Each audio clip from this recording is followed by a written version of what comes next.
बिस्मिल्लाहिर्रहमानिर्रहीम अस्सलाम वालेकुम। आप देख रहे हैं मेरा यूट्यूब चैनल अर्न फ्राम बैफलो और मैं आपका मेज़बान अबू का शाह।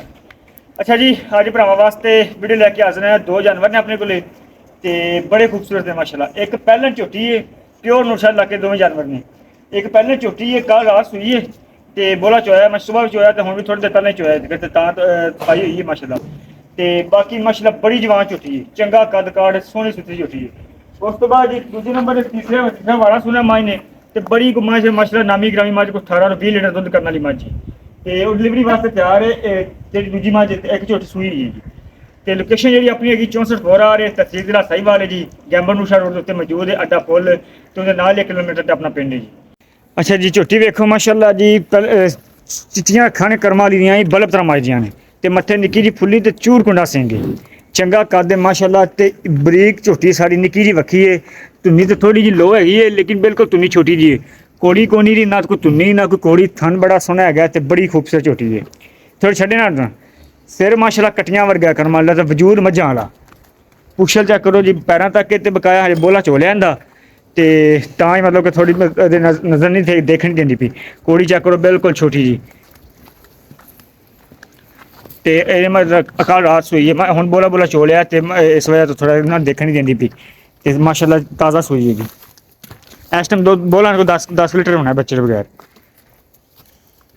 ये पहले ने जी रात सुई है माशाल्लाह ते मगर इन्हें कट्टा जी। हाँ चेक करो जा कट्टा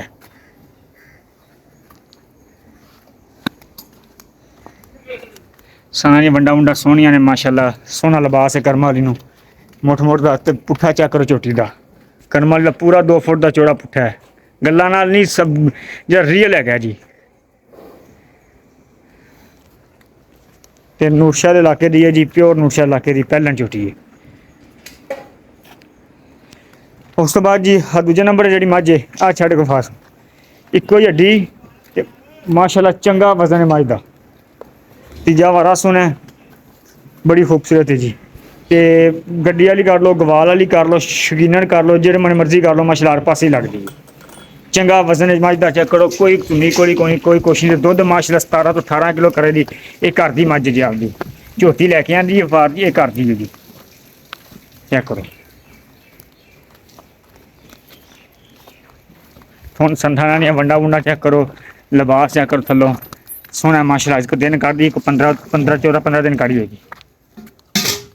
ला चलो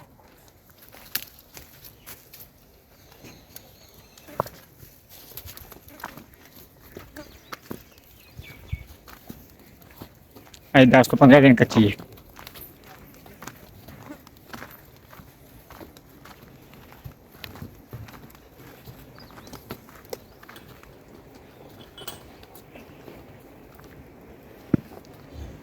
यह जानवर तुम दिखा दिते ने, हुण कीमत दस देना।